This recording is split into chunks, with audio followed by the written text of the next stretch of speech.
Hello everyone, thank you for being here. Today I'll be presenting my final year research project titled ESL Teacher Awareness and Understanding of Students with Learning Difficulties. So this topic is very important and very close to my heart, especially as an aspiring educator who believes that every student deserves to feel seen, to feel supported and understood by their teachers regardless of how they learn. So, as we all know, that teaching is already a demanding job, regardless of the profession. But when you're teaching English as a second language to students who also have learning difficulties, the challenge grows. Unfortunately, not every teacher is trained to deal with that kind of students. So I'm not saying that teachers should have the knowledge about learning difficulties as in special education field, but as we all know, every classroom has different students that learn that processing what they learn differently, as in general. Okay, so this research explores how aware ESL teachers are about these learning difficulties and how this awareness affects their teaching methods and relationship with students. So, in my study, was driven by three key questions, which are to what extent are ESL teachers aware of learning difficulties? The second one is how does awareness affect their teaching? The third one is what is the teacher-student relationship like in this context? Okay, so to frame this, I use a few theories.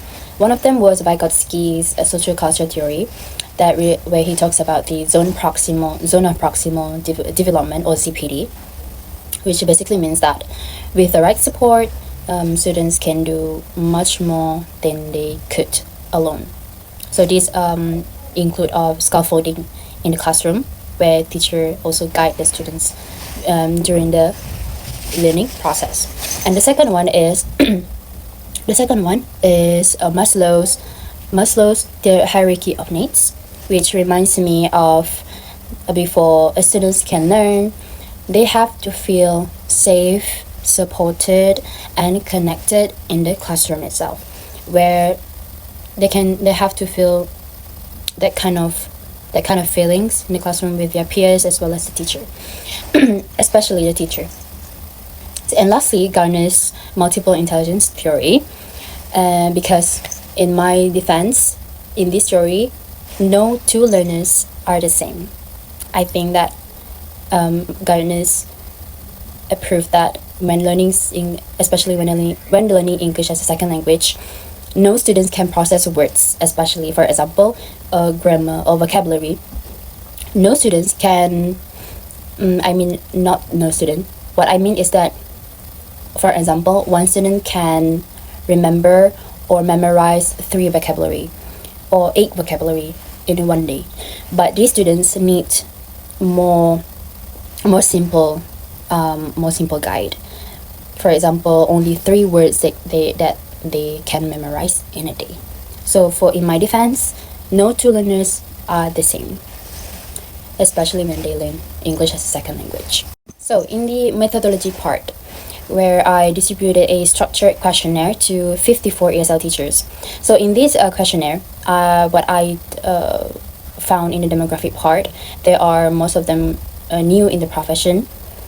They are also 10 years into the profession, and 5 years, 10 years above, 7 years, and so on. And also many of them were less than a year of experience.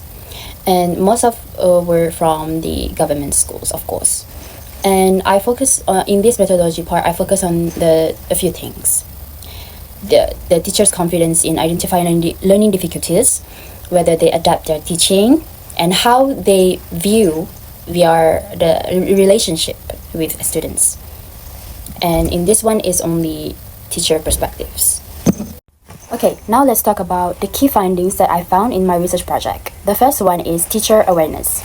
So as I know, many teachers admitted they only have moderate confidence in identifying students with learning difficulties. So this proved that not many ESL teachers were confident with students that struggling.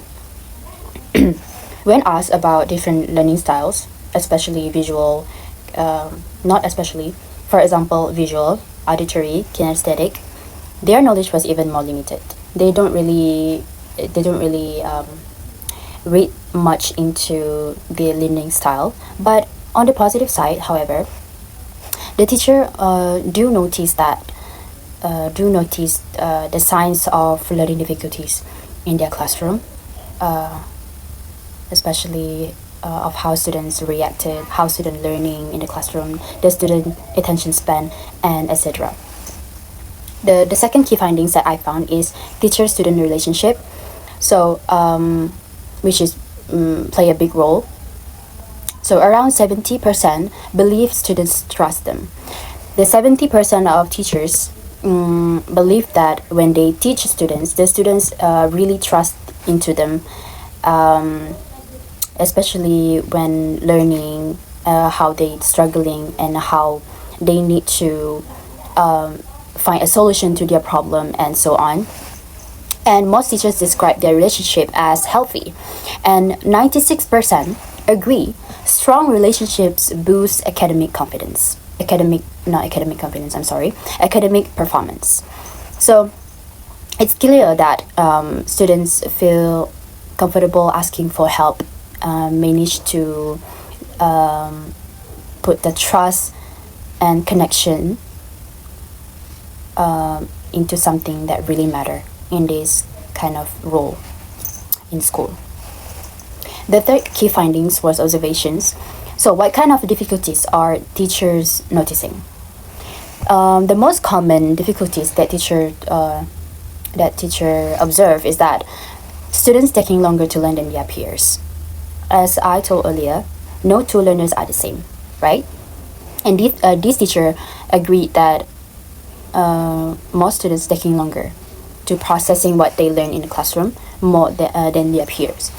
And others also struggle with staying focused or and processing reading and writing.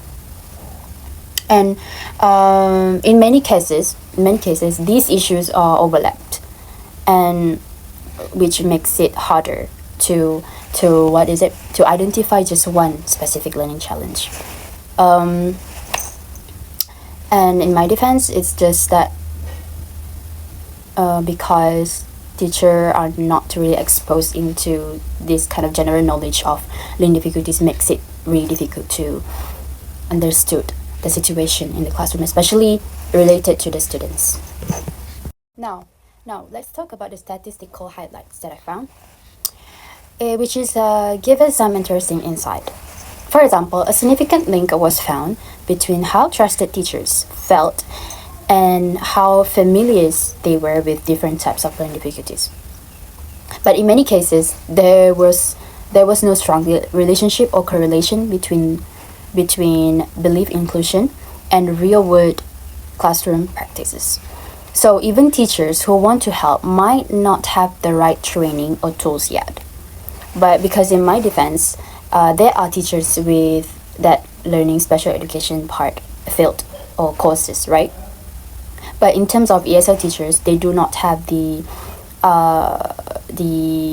deeper knowledge of the learning difficulties.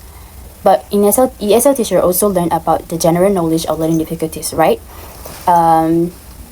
Just not with the right training or methods, because we were trained to teach students that have a very minor learning difficulties. But as I said earlier, no two learners learn the same.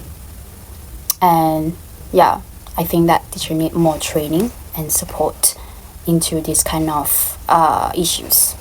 So here are the implications that I found in my research, which are first, most teachers want to be inclusive, right? But good intentions aren't always enough.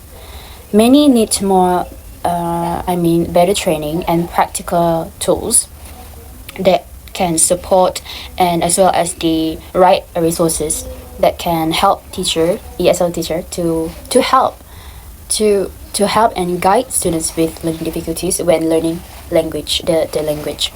And also, schools should reflect on how inclusive their systems are.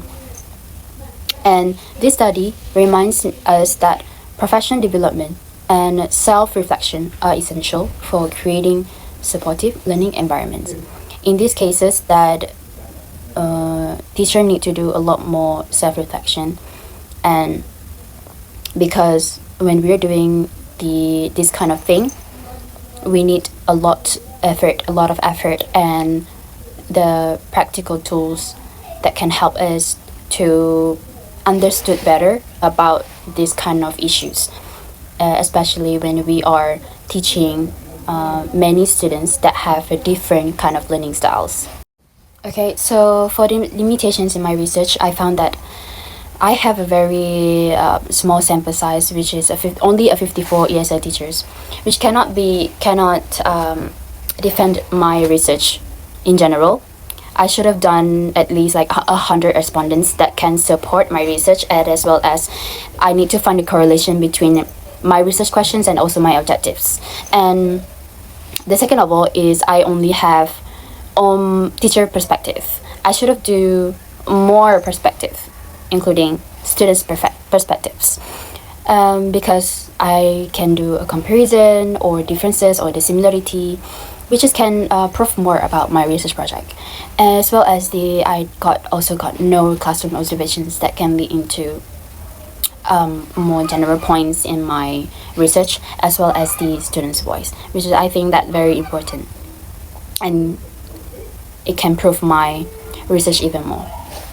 So in the recommendations part, I think that I need to include more diverse sample in future studies to prove my point, to find a correlation, and so on, because my results in the methodology part is only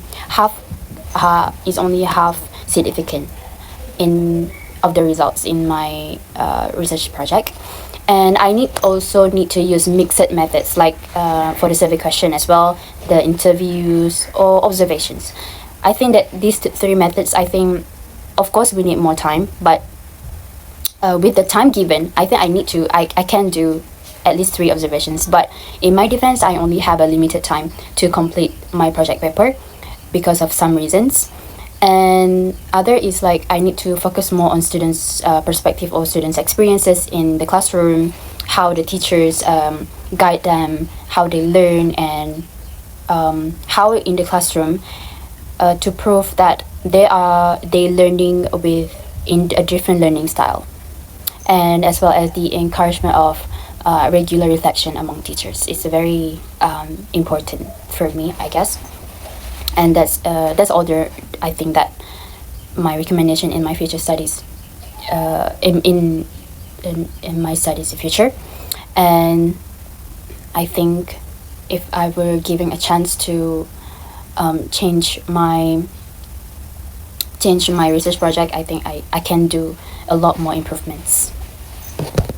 To wrap things up, this research shows that ESL teachers are aware and they care, but the care or awareness alone isn't enough for me.